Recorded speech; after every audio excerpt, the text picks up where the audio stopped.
everyone. Sensya na, medyo nabubulol tayo at nagiging excited tayo masyado eh. This is my part 2 na we are in the tawag ito. Nasa gilid po tayo ng ilog.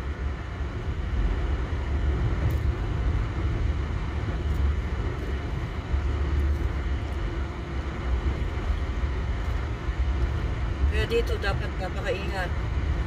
Yung hobby ko ay napakabilis dito.